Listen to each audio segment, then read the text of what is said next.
Welcome to Peak Access, an Endurance Unlimited podcast. We're kicking off a special 4-part series breaking down the biggest bike race on Earth. Through the minds and experiences of Alex Howes and Joe Lewis, we'll be analyzing data, tactics, and more to translate it directly to your own training. We want this series to be all about you, so give us your best training or racing questions in the comments below. Alex and Joe will answer them throughout the coming episodes. Let's get into it. On the edge of my seat, Alex. Once again, Alex, you can do your own intro. We're going to jump straight into it. Let's do it. Straight into Let's talk about how wrong I was about what was going to happen last week. I'd said that UAE was going to win with Wout being out for Visma. Didn't seem to matter. Even though Pogačar went the fastest up that last hill, Visma was still the strongest team. Yeah, I mean, strongest team, but I think team that probably invested the most. I think I mentioned last week that it's sort of like all the teams bringing their battleships out there, and they had all their little battleships in a row, and obviously put a ton of time and energy into getting that all sorted out and organized. And I mean, yeah, without Wout, that's a bummer. But I mean, I think Matteo Jorgensen was a big, I mean, no pun intended there, but a big asset on that little downhill between the penultimate climb and the final kick. Just having a bigger guy like that dragging him down the hill, and yeah, I think for sure that helped. But yeah, probably some pacing there, beating that peak power from Pog on that last climb. But yeah, that was a great stage. I mean, everyone was launching up that last climb as you thought they might be. What's the verdict on the format? Did you like that in the end? Should we stick to that, or should we go back to the old? I mean, I like the old way just because you get the fifth best rider on the team has a chance to be a hero, but it's not all about what the fifth best rider on the team wants. It's what the fans want. Cool. Well, I don't know. I think it's cool. It's cool either way, but I personally am a huge fan of team time trials. I mean, it's cool to see a team assembled like that, just ripping down the road at like 60K an hour. Like, come on. Yeah, I was visiting my in-laws watching it, and they just couldn't believe some of the average speeds that I was telling them. But I think it was like 33.5 miles an hour, which is just unbelievably fast to go on a bike. But yeah, very cool event. Cool way to start the tour. Literally a freight train. Stage 2. That was a banger as well. Oh man, I thought Del Toro was out of the game. Oh, he was out asking for charity on the side of the road with mechanics riding backwards on, cars all over the place. And yeah, I mean, as a director, I could see how you would miss your rider, especially at the tour. Like, it's a total circus. Nobody can understand anything on the radios. They probably don't know where he's at. He's also wearing a different jersey. It's not that different from a standard UAE jersey, but it's different enough. And with some miscommunication, team car drove right by him, which... Yeah, I'm sure they got a fine as well. What do you do in a situation like that? Do you just suck it up, say, I'm going to pay these Swiss francs, I got to get this bike to... Yeah, I mean, if you're UAE, you don't even know you got the fine. Yeah, sure. For Modern Adventure Pro Cycling, like, you're thinking about the 500 Swiss francs a little bit, but UAE is like, yeah, I can tell you that we got a lot of speeding tickets in the UAE for the race. It's a long story, so I won't go too much into it, but UAE, the team, was speeding way more than we were. So I think they don't mind paying the fine. Okay. Yeah. All right. So yeah, it was $4,000 in speeding tickets for those ones. So if he's on London Adventure, you're on the radio. All right, you got to run. You got to get up. Whatever you got to do. You got to run. Get up. I can't go back. I mean, at the tour, you pay the fine for sure. But yeah, so the dude got back in the game, and then he rips it with Pogačar to the finish line on his wheel. Pogačar Absolutely insane. Gives him the win. Yeah. And after he almost crashed on that foot of that barrier, got me out of my chair. That was, yeah. We're going to talk about training. We're going to talk about some numbers today, but there's some stuff you just can't teach. And that final corner was, whoa. Yeah, he might have to invest in some of those like metal knee skids because he had that thing leaned over. Impressive. Man, impressive. Yeah. Well, yeah, that was wild. I mean, I definitely, after these first few stages, hard to bet against Pog. He's looking good. Stage 3, he took Les Angles. I think I got that one. Probably didn't get that. No, you know, should I try it again? No. I don't know what the percentage of natural French-speaking TrainingPeaks podcast listeners are, but all right, well, you'll probably get some sympathy. Les Angles. Is that better? Les Angles. Les Angles. Yeah, that was another good one. Del Toro let him out. Got a couple of seconds on Vingegaard. Yellow on countback. So already in the leader's jersey. That was, yeah. I mean, we all know he's got a good kick on him, but just the way how effortless he made it, you're like, uh-oh. It's going to be a hard tour for everybody else. Yeah. Yeah, a lot of guys just wishing they were born in a different era, I guess. Yeah, yeah, something like that. And then, yeah, big breakaway day. Giving away the jersey, maybe, yeah, probably, yes. Strategy. Why would they want to do that? Why would they give it away? Well, yeah, with a guy like Pogačar, knowing there's some harder hills coming up, not having to do all the things that are part of having that yellow, like the post race podium ceremony, anti-doping, ceremonial sign-on, right? That hour between the finish and when you get on the bus, that's all recovery. Could be getting a massage, could be eating, could be having your feet up, right? You can just get the heck out of there. Yeah, which is the first thing that I want to do every time I finish the bike race. Get out of there. Right, you've been just absolutely destroying yourself on the bike. You want to eat some food, you want to get the legs up, you want to start recovering for that next day, right? You wonder if there's just like a little bit of UAE. They're like, it's not a great final for us.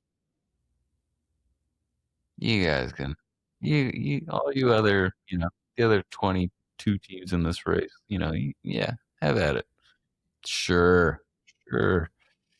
So, charitable guy. He's actually a pretty nice guy, if I'm honest. Yeah, he's hard to dislike.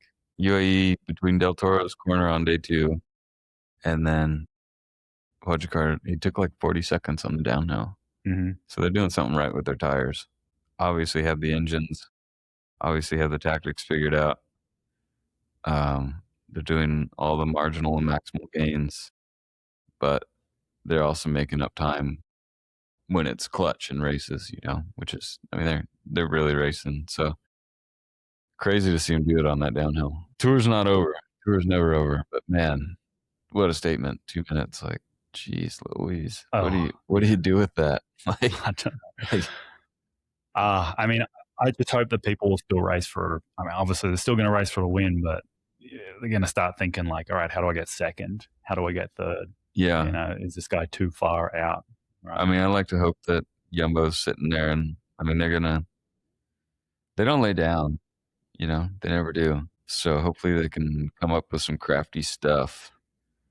Yeah, I mean, like even stage 10, the first day after the rest day, a lot of up and down, lumpy stuff, and it's kind of an awkward finish. Kind of similar to today, actually, like not a proper uphill hard climb sort of finish. They got to start moving puzzle pieces and trying to get ahead of the race, because racing it from the field just like that, it's pretty clear today who was the strongest guy. Yeah, and who was the second strongest guy. Yeah. Yeah, Del Toro looked great. So Anyway, we got Pogacar in yellow, Vingegaard 242 down, Del Toro 327, and into white. Van der Poel not too far behind. We chatted a little bit about tapers in the last episode. So, the big one that stood out to me, and I think we got the test of it today, was Van der Poel. He had the 68-day no racing taper. Yeah, I mean, I wouldn't call it a taper, but what a 60 an extended taper. Yeah, hey, he's coming in. You got a beer belly. Taper, dude.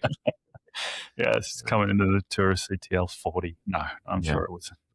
Anyway, he did a lot of training. He wasn't tapering the whole time, but he was taking a different approach than the rest of the riders. You think it worked? Do we know? I mean, I don't know. So lots been made about the weight loss that he's had in that 2.5 months or so. I think it was like 3 kgs. Yeah, which he's not a big man. I don't think most people know this, but like most of the people that race the Tour de France, you see them on TV and like they seem bigger than they are, and you see them in person, you're like, that's a small man. It's a skinny guy. I remember like especially when like you have sort of a time trialer next to a climber, Anyways, my point being 3 kgs is, I think it's like something like 6% of his body weight, which is not nothing when you're already pretty dang scrawny. But I think a lot of that not racing was just controlling travel to kind of control the environment for that weight loss. And did it work?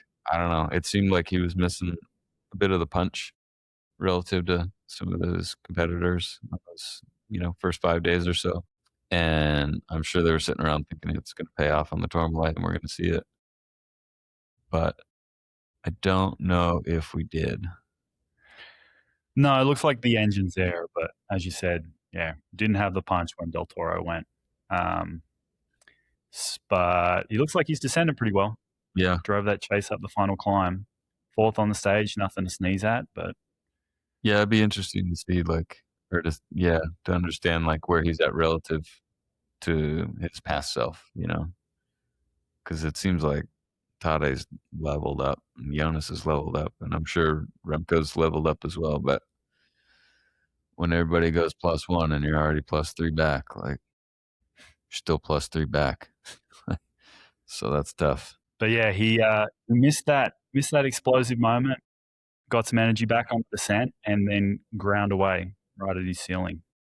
Raced like a diesel, which leads us into our listener question. Dude, you're just rolling these segues. You like that? Good. All right, good. I don't like it. I love it. Yeah, so we put a request out for people to offer up any questions that they have. Just drop them in the comments.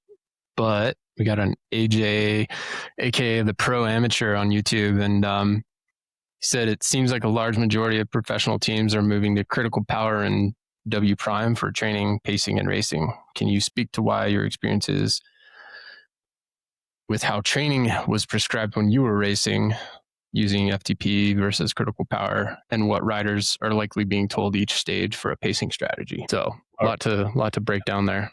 Yeah. Shout out to AJ. Thanks for the question. I guess we'll start with what critical power is. So that's a great question. Great place to start. Great place Excellent. To start. All right. So, if you want to think of critical power as a ceiling, right? The highest power you can hold in a steady metabolic state, and W prime is a battery, right? It's a finite tank of work above that ceiling, and it's measured in kilojoules. So, different types of athletes have bigger batteries than others. Some people can spend more time above that ceiling than others. Some people can only spend a little bit of time before they need to stop and recharge.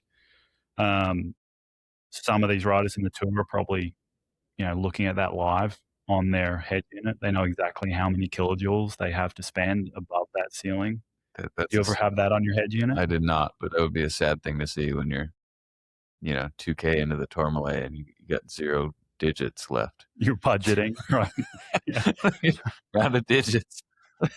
Your Oh no! big alarm starts going, Yeah. starts beeping at you. Yeah. It's essentially like a savings account, right? Yeah. You've overdrawn. I don't know how the screen looks, but I just imagine a tear emoji appearing when you extend beyond. But anyway, I don't think of it as a replacement for FTP. It's just like a second dial that adds a little bit of color. FTP tells you how big the engine is, anchors your training load.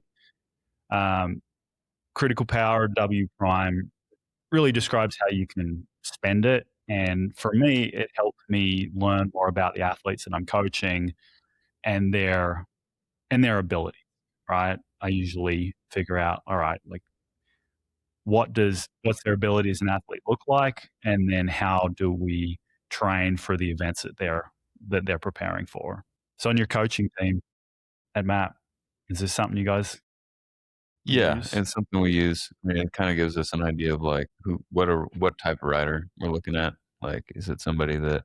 It also gives us an idea of like what sort of realistic ceiling we can be looking at, down the road, in terms of developing a rider.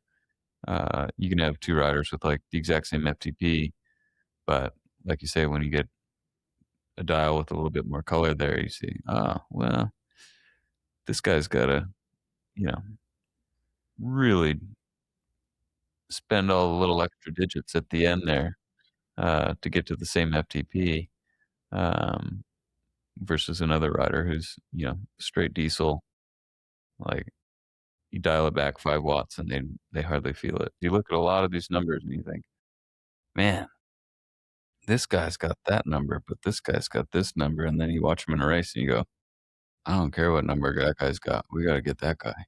That's a good, that's a good number. Yeah. So I guess you could have two riders with the same FTP, but very opposite qualities. Yeah. Right? Like one's got a big battery. So a lot of ability to go over that critical power. Big W prime, they win on accelerations. Then you've got another rider with a smaller battery but a higher ceiling. Diesel, they grind rivals off the wheel. They want to keep it steady if they have too many of those accelerations. We can kind of look at the tour a little bit through that lens, right? Team time trial, you got every pull, that's not at your threshold. That's over your critical power. You're spending your battery there. Every float on the wheel, you're trying to recharge it. That winning team, they managed 8 different fuel gauges for 22 minutes. Got Del Toro's chase, right, coming back after being abandoned in the convoy. He was pretty disciplined, right?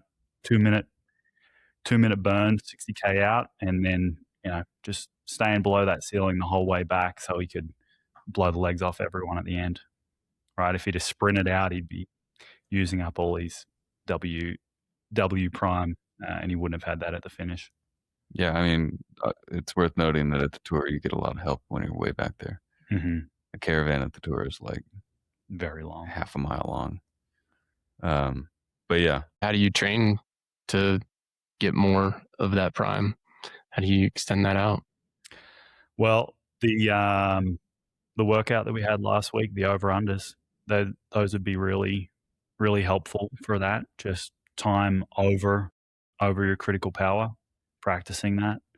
I've got a couple of athletes that I've started to involve critical power into their training. One athlete, she has she's a really punchy athlete, really punchy rider. Standard FTP test, she actually spends a lot of it in a very anaerobic state, right? So the number that we get is pretty inflated compared to what her actual hour-long capacity is. So critical power gave me a better idea of, what we actually want to work, the numbers we actually want to anchor her training to when she's preparing for long gravel races like she is. So, ended up bringing that anchor down, but for her, we need to anchor her VO2 from her 3 and 5 minute power. So, I've got another athlete who is more of that diesel type of rider. She can go for a long time, but big accelerations, they really hurt her. They cost a lot. And right now she's training for a stage race, and that's in her wheelhouse. We talked about how she might be able to ride this race and how to budget those matches. If a big acceleration goes, hold off, just bring it back slowly. Don't jump across to it. But after this race, we'll start working on increasing that ability to go over her critical power, increasing her W prime with lots of over-unders, 40-20s, 30-15s, just extended time. Over-unders are a really good way to do it. So similar workout to what we talked about for the team time trial. Yeah, I mean, the unfortunate reality is whichever phenotype you are, you have to train the other way, which is not what people want to do usually. Yeah. People like to do what they're good at. They like to do what they're good at. Unless you're Pogacar and you just got a super high ceiling and a massive battery. So you got it all. He's wonder child. What were you, Alex? I think what was I? Big battery puncher. Pretty punchy. I remember doing like the classic sort of FTP test. Like you do a 20-minute, see where you're at, and then you look at what that translates to your threshold, and in theory what you could do for an hour. And I was like, that's impossible. Like there's no way I could do that number for an hour. Like you're dreaming. Even with like my threshold set pretty high, like I could go do like Amstel Gold, like super punchy race, and walk out of that like 6-ish hours with like a 470 TSS. So like pretty punchy. Critical power, was not so much so not so much of a thing back in my day, but that's okay. I managed. You managed. Yeah. I managed. You made it through. Yeah. I think I was pretty similar, just maybe a little level down, but I don't think so. Anyway, a lot different to what we had in our daddy. We had FTP and TSS. Yeah, Those I mean, the big ones. Not as much color as we have these days. I guess I'm a little older than you, but I remember like having a Garmin that would auto sync to TrainingPeaks, and I was like, whoa. That was like second year U23 or something. You didn't have to plug it in. Dude, I have like a animal calendar, and I just write it down on the calendar. You flip it up every month. You write down 6 hours. Pretty hard. Write down your weight every like 2 weeks. Done. Do you think being able to find all these new layers in the data, like, you think that's why these speeds are just increasing? I think there's a lot of reasons why the speeds are going up, but for sure it's a big factor. For sure. I mean, if you just look at the watts the guys are doing, it's like guys are organized, they know what they're doing. They're not guessing. They're not writing down there just how many hours they rode on a wildlife calendar. like they actually know what's going on. They can go back. They can analyze what happened, what didn't happen, where you can make changes. Like when we were racing back in the day, you just guess what your phenotype is. Mm-hmm. You're like, I don't know. If their climbs are short, I'm fine. But if they're long, I get tired. I guess I'm more punchy. I'm a classics rider. Yeah. I'm a time trialist. Like you just kind of guess, and now you have a much better idea. I mean, when like I said, I don't understand it all. I'm not writing my PhD on this, but it's something we look at when we're analyzing riders, for like potential roster picks and scouting and stuff. It's something you need to know because it's one thing for a rider to get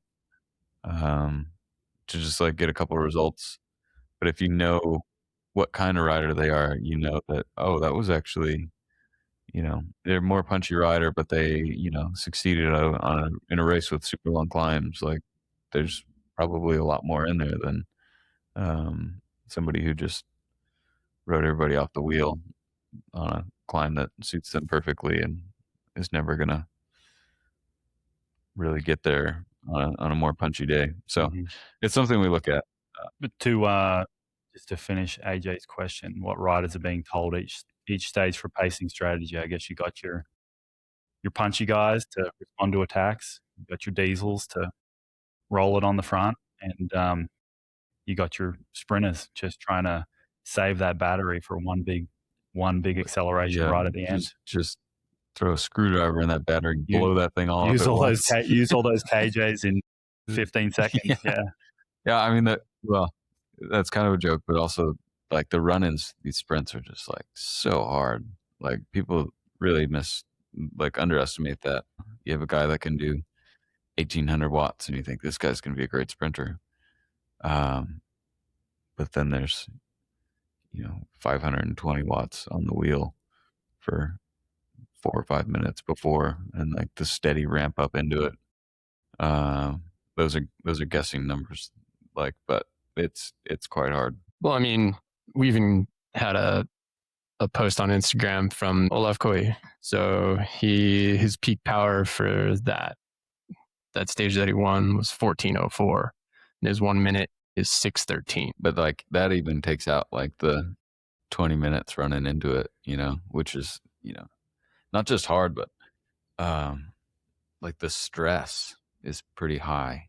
And like, I mean, it's a dogfight, Mm-hmm. Like a lot of people ended up on the ground.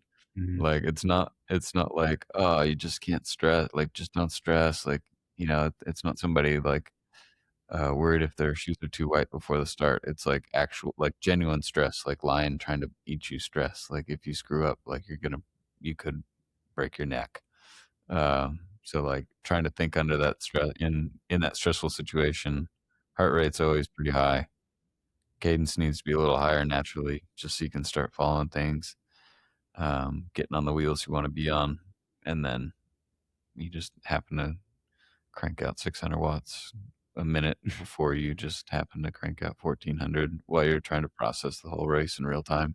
Making split-second decisions, trying to get through tiny gaps. Yeah. Right? Sprinting's hard. Sprinting's complicated. The thing that's crazy, the thing that's most underrated with like sprinting is just like the mental processing speed of a good sprinter. Like, and the recall is insane. Mm-hmm. Like you talk to a good sprinter about what happened in the sprint, and they can rewind everything, who they were with, who they're next to, what happened when, what kilometer they were at, why they wanted to be there, why that ended up being a bad idea, what they're going to do next time.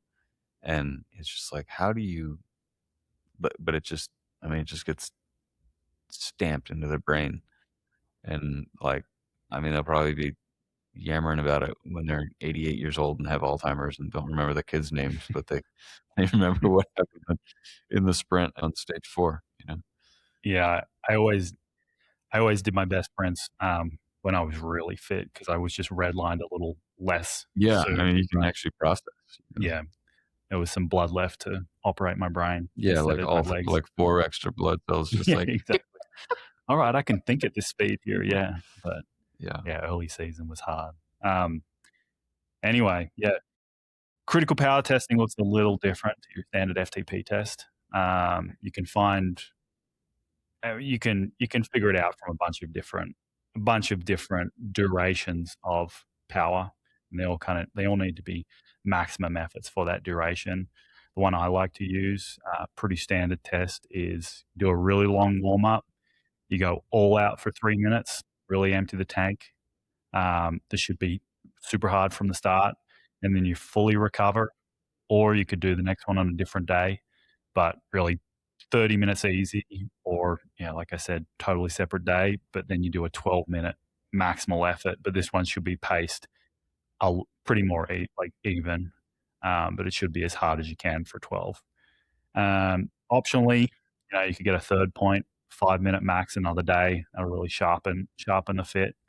And those two numbers plugged into a critical power calculator online should give you your critical power and your W prime. So critical power test is our workout for the day. If you've been doing a lot of racing and they really have to be max efforts, you don't want to try and figure this out from just your data from your coffee ride. you can pull it up in Analyze 360 and look at that peak power chart with modeled power. That'll build it from your last 90 days. The model is surprisingly accurate Mhm. if you do a lot of intense stuff. A lot of intense stuff. Yeah. So Like if you have a full racing season, yeah, we found that it is like whoa. Mm-hmm. So okay. yeah, we've been doing go science, go data. I know. Shout out TrainingPeaks. Let's You can go. call it. You can call it. Yeah, if you've been doing some racing and you got a TrainingPeaks premium account, you've basically got everything you need. When you say some, though, it's like actually a fair bit. A fair bit. Yeah. Not like a couple crits on Wednesday night. You're like, this model is not very good. No. Also, I guess it depends a little bit on what type of racing you're doing. Like, you got to get a 12-minute effort in there somewhere. Mm-hmm. If you're racing a short track race, you might have a decent, but going out and doing the century ride might not build the best model. Great. All right. What's this next week look like? Next week, we got some sprint days. Oh my gosh. I'm terrified of the carnage again. Yeah, see if everyone can stick together. Yeah. Should settle down, right? A little bit. I don't know. Where was Phillipson in that Coy stage? It looked like most of the big time names were kind of missed the move. Yeah. Or their lead out trains got broken up. I was surprised Merlier didn't have more. Or better. Yeah. He lost his best lieutenant today. So he's going to. That's right. Out the back. Find some other friends. He doesn't need it. He's going to be okay. So we got 2 sprint stages, a hilly day, a rest day, and then a mountain day. What's they love the mountain day after the rest day. Yeah, what's everyone doing on that rest day to get ready for the mountains? I mean, you got to ride, man. You got to ride kind of hard. Yeah, you're not just taking the whole day off. I mean, it's so tough. It's like the worst thing in the world, actually, because everybody knows that you got to ride pretty hard. And you're like, I'm so tired. Like the first rest day is actually not that bad. First rest day, you're still like kind of in the zone. You're like, we're racing the Tour de France. And then the second rest day, there's always a mountain the next day. And everybody says, you got to ride hard. You got to do like 3 hours. You got to do some efforts. And like, you like sit on your bike and you're like, my butt hurts. I don't want to do this. My arms hurt. My hands hurt. I don't feel good. And you ride like 45 minutes and you go home and you're like, I'm tired. I'm going to bed.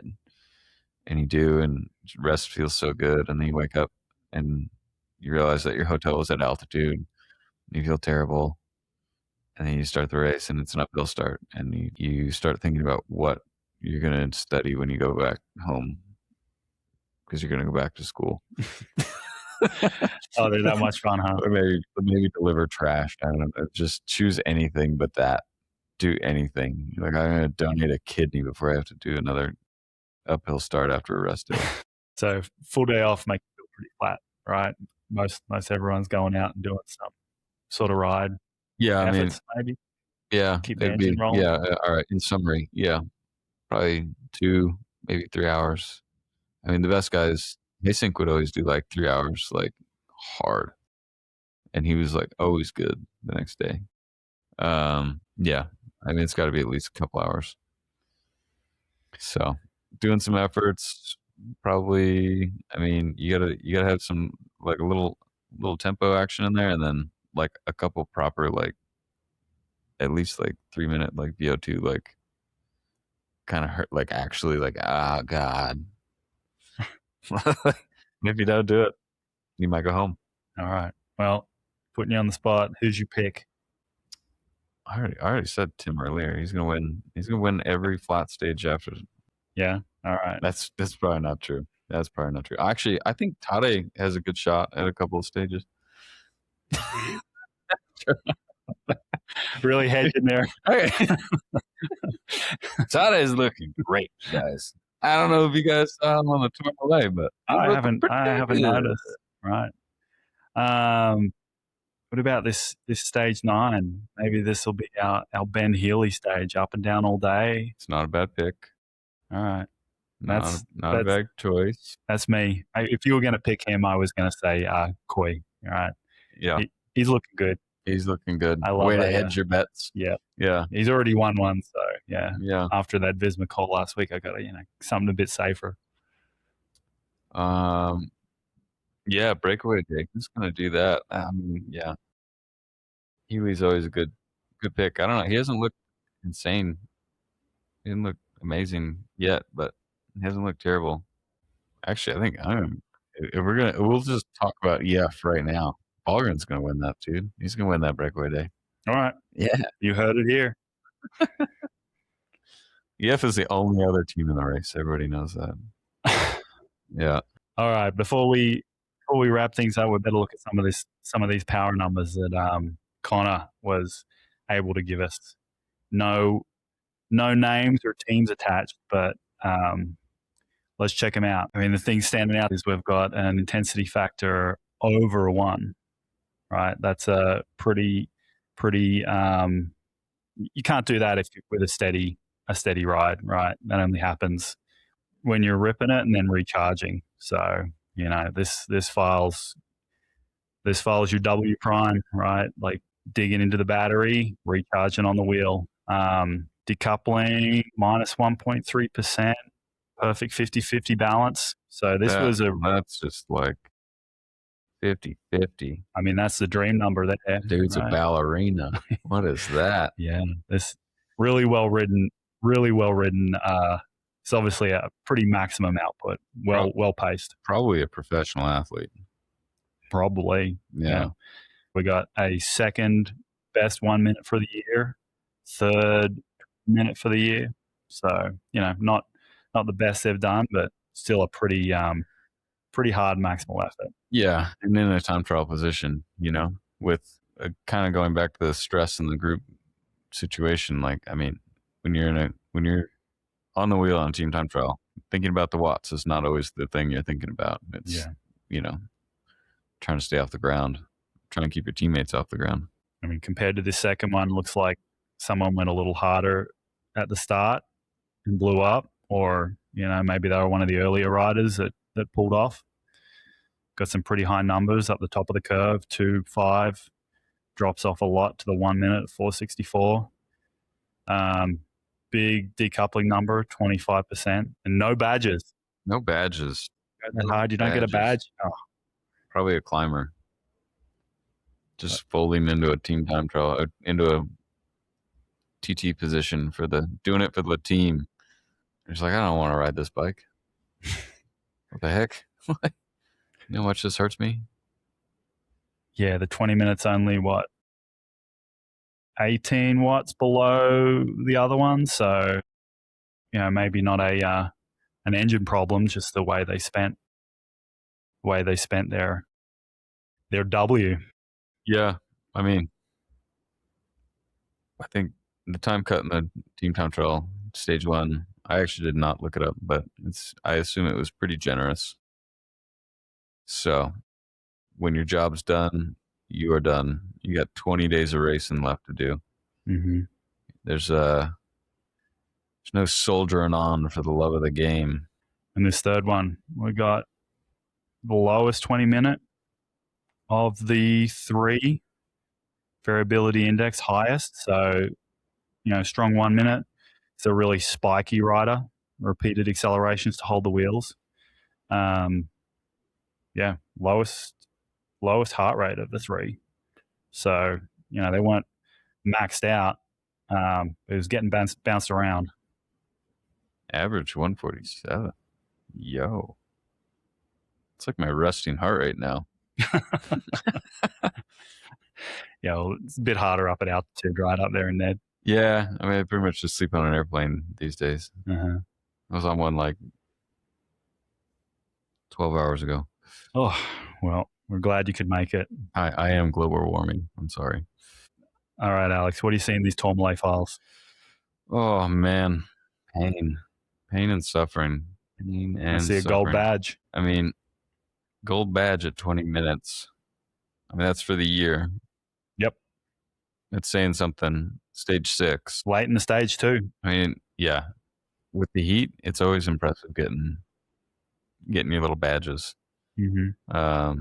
How hot was it on this stage? This is saying average 37 Celsius, which Can you do that conversion? Seems a little inflated, but it's a little head unit temp. Yeah. But still hot. For sure hot. On the TV broadcast, they were talking about in the valleys, it was really hot and it was 10 to 15 degrees different from up high. So, yeah, I mean, over the top, it's usually like just the contrast. It almost feels cold as soon as you start going down the hill, even when it is pretty warm. But they, to be pulling your peak 20 minute of the year late in the stage, 6 days in, 37 degrees Celsius weather. Yo, that dude's on. It's a warm day. That dude's on. He is. He's Yeah. on. And he probably got home. And he probably uploaded this. And he was probably like, again, we don't know who these people are, but probably got like 112th and was just like, oh man, that's like the best I could ever have hoped for. Well, I'm 28 minutes down. What the heck? Yeah. Any gold badges I got, I was very happy. But yeah, I think the big takeaway for listeners, and a word that I think I've said more than any other word this year, now I'm coaching a lot of Leadville and Unbound athletes, is durability, right? Yeah. This was late in the stage. This wasn't at the start. This wasn't fresh. This is fatigue resistance, really obviously. So best hour came towards the end of the day and in that heat. So this is why you have stage races and anyone trying to do ultra endurance events. That's why you want to train quality in a fatigue state. Doesn't matter what you can do fresh, matters what you can do after. To clarify, fatigue state means fatigued on the bike. Yeah, fatigued on the bike. Yeah. And you don't just wake up at 3 a.m. and train. No, well, depending on, maybe you're doing a 24-hour race or something, and that could be helpful. I don't think that's good training, even for a 24-hour race. I mean fatigued on the bike. Yeah, fatigued on the bike. And the next one, again, not saying the exact time. Little slower. Maybe gruppetto. It is crazy, though. Like, when you look at the tour as a whole, so both these riders did right around 300 TSS for the day. And the number of times they're going to do that throughout this race is just insane. Like, you just stack like 300 TSS days left and right, up and down. All like, you're like, how do we do it? Like, an easy day of the tour is like 270 TSS. You're like, that's not easy. That's like a hard day of training. That's a very hard day of training. Yeah, 300 TSS day was a hard day of training. Yeah. Bring it down to like 230 for like a rest day. You're like, whoa, that's still like jacked up. Maybe 200, not a rest day, but easier day. You're like, yo, this is a transition stage. This is supposed to be like one of those days that I didn't have to eat just gels. I could have like a rice cake in my pocket. Yeah, that's how we get those 150 CTLs that we saw last episode. Yeah. But these guys must be professional athletes. I guess so. I don't know how they keep it up. So anyway, all right. What else we got? We got this screen recording, the power duration curve from the team time trial. All right. So we've got our purple line, which is this ride. Last 90 days is blue. So yeah, purple's well below blue at the short end of the curve. They're not touching their sprint reserves, but pretty close to that 90-day and modeled from like a minute 30 onwards, which is, that shows your model just perfect. Pretty well executed time trial. I mean, I think, the only deviation from the model is where you can see how long their turns are. Yeah, I think this was a well-paced team time trial. They didn't sprint too much. They're doing their 90-second over-unders. Yeah, I mean, you say not sprinting, but after the first 2 turns, it feels like it. They're not sprinting compared to what they've done. It's not the town line sprint, but for 1 to 30 Yeah. seconds in the last 90 days. Yeah. You're still at the tip of the saddle going, can I get off the front, please? Can I get up front right now? Like right now? Like yesterday? Like already? Okay, well, Nice guys. very good. All right, looking forward to some sprints. Looking forward to seeing how everyone pulls up after this rest day. So that team time trial was one a couple of weeks before it started, right? A lot of time practicing over your critical power, building that engine, and now you all know how to measure yours. Pull up training, check out your curve, or do a critical power test. And just a reminder, if you've got some questions or some feedback, drop them in the comments, either on YouTube or Spotify, or you can send an email, podcast@trainingpeaks.com. I'll read them all and respond if need be. Thanks for jumping on. Thanks for coming in for our little round table. Thanks, The guys. studio. We'll do it again. Thanks for listening to Endurance Unlimited. Be sure to like, subscribe, and follow us on your platform of choice to never miss new episodes. Also, be sure to leave a 5-star rating to let your coach and the algorithm know you're ready to dial in your training. Find more resources to help you take on your next challenge at TrainingPeaks.com or find us on social media at TrainingPeaks. Got questions? Leave a comment or send an email to podcast@trainingpeaks.com. Good luck in whatever you're training for, and trust the process to reach your potential.